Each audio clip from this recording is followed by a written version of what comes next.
قتل دو طرح کے ہوتے ہیں. ایک ہے آپ قتل کا ذریعہ بنے ہیں, ایک ہے قتل کیا ہے آپ نے. پھر ذریعے کی بھی دو قسمیں ہیں, ایک ہے مضبوط ذریعہ بنے ہیں, ایک ہے بہت کمزور ذریعہ بنے ہیں.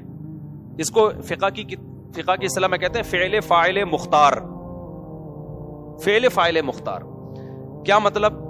ایک بندہ ہے, آپ نے اس کی کنپٹی پہ گولی رکھ کے ٹھا کر کے مار دیا, وہ مر گیا.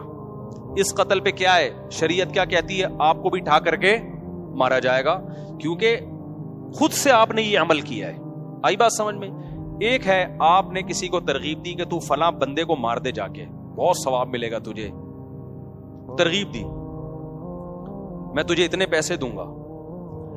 وہ گیا, اس نے ٹھا کر کے بندہ مار دیا, تو وہ لٹکے گا, آپ قصاصاً قتل نہیں کیے جاؤ گے. کیوں؟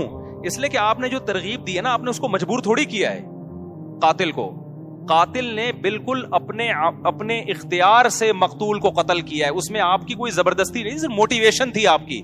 تو موٹیویشن بھی جرم ہے. قتل نفس کا گناہ تو آپ کو ملے گا, لیکن دنیا میں اسلامی قانون میں یہ اس سے کم درجے کا جرم ہے کہ ایک آدمی ڈائریکٹ جا کے قتل کر رہا ہے اور ایک دوسرے کو قتل کرنے کی ترغیب. تو دنیاوی احکام میں یہ کم درجے کا جرم ہے. پوری دنیا میں اس پہ آپ کو لٹکایا نہیں جائے گا کہ جی ترغیب اس نے دی تھی. ہاں, قیامت کے دن تو آپ کو بھی قتل کا گناہ ملے گا. قیامت کے جو اصول ہیں وہ تو کچھ اور ہے نا, لیکن دنیا کے اصول کیا ہیں بولو, کچھ اور ہے. تو ترغیب کا تو گناہ ملے گا, اس پہ آپ کو عدالت چترول بھی لگا سکتی ہے, قید بھی کر سکتی ہے, سزا دے کے پھر چھوڑ دے گی, کیونکہ آپ نے بھائی اس کو صرف موٹیویشن کی ہے نا. کرنے والا کون ہے؟ وہ بندہ ہے. آئی بات سمجھ میں؟ تیسری صورت کیا بنتی ہے؟ ایک بندہ تھا, آپ چاہتے تھے اس کو مارا جائے, آپ نے قاتل کو کہا تو جا کے مار دے, اور میں نے اس کو پیچھے سے پکڑ کے رکھوں گا, باندھ کے رکھوں گا, تو اس کے سر پہ گولی مار دینا. مارنے والا کون ہے؟ قاتل. آپ کون ہو؟ پکڑنے والے. اب آپ بھی مباشر کہلاؤ گے. اب دونوں کو لٹکایا جائے گا, اس لیے کہ دونوں قتل میں پریکٹیکلی شریک ہیں. آئی بات سمجھ میں؟ ایک صورت کیا ہے, آپ نے کسی کو جا کے کہا, آپ نے کسی کو جا کے کہا تو مر جا, اس زندگی سے موت کیا ہے بہتر ہے. اس نے کہا اچھا یار یہ مسئلہ تو مجھے معلوم ہی نہیں تھا, اس زندگی سے موت کیا ہے بہتر ہے. اس نے بندوق اٹھائی, ٹھا کر کے اپنے آپ کو مار لیا. اب تو چترول بھی نہیں لگیں گے آپ کو, بس گناہ ہوگا. کسی مولوی صاحب کے پاس جاؤ گے, مولوی صاحب کہیں گے توبہ کر یار, تو کس قسم کے مشورے دے رہا ہے لوگوں کو. اب دنیا کی کوئی عدالت یا اسلامی عدالت قاتل کو لٹکا سکتی ہے جس نے مشورہ دیا تھا؟ اس لیے کہ بھائی وہ فعل فاعل مختار, وہ آدمی خود مختار تھا, وہ نہ عمل کرتا آپ کے مشورے پر. گناہ تو ملے گا کہ آپ نے غلط مشورہ کیوں دیا, بہت بڑا گناہ ملے گا, چھوٹا گناہ نہیں ملے گا. لیکن نہ دنیا میں قتل کا کیس بنے گا, نہ آخرت میں سزا ملے گی. آپ کہہ سکتے ہو اللہ میں نے برائی کا مشورہ دیا تھا, بندے نے اپنے آپ کو ٹپکا دیا, میں نے بندوق پکڑائی اس کو, نہ میں تو پھر بھی یہ جرم ہے. ایسا نہ ہو کہ مشورے دینا شروع کر دیں آپ, لیکن لٹکایا نہیں جائے گا. اور اس سے بھی کم درجے کا جرم یہ ہے کہ آپ ایک آدمی کو ٹینشن دے رہے ہو, اور وہ ٹینشن بھی بنتی ہے, اس نے آپ کو ٹینشن دی ہے, اس نے آپ کو لاکھوں روپے کا مقروض بنا دیا. آپ گلی میں گزرتے کہتے ابے تو میرے پیسے لے کے بھاگا ہوا ہے, ابے تو میرے پیسے کب دے گا.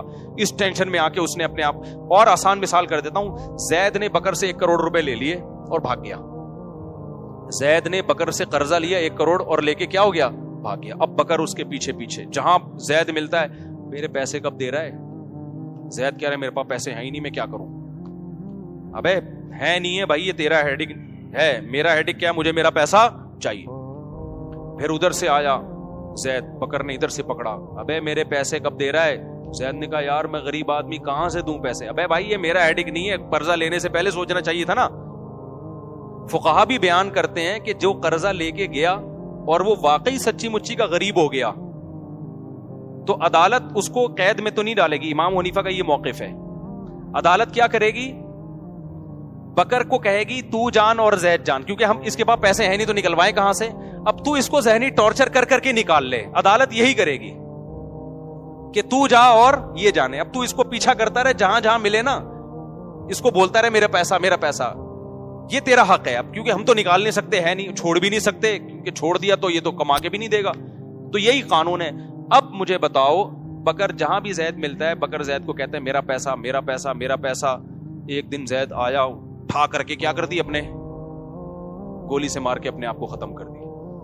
کیا دنیا میں بکر کو لٹکایا جائے گا کہ تو چونکہ اپنے پیسے کی ٹینشن دیتا رہا ہے اس وجہ سے بکر کو ہم پھانسی پہ لٹکائیں گے؟ تیری ٹینشن دینے تانے دینوں کی وجہ سے وہ غریب بیچارے نے اپنے آپ کو گولی سے مار کے ہلاک کر لیا.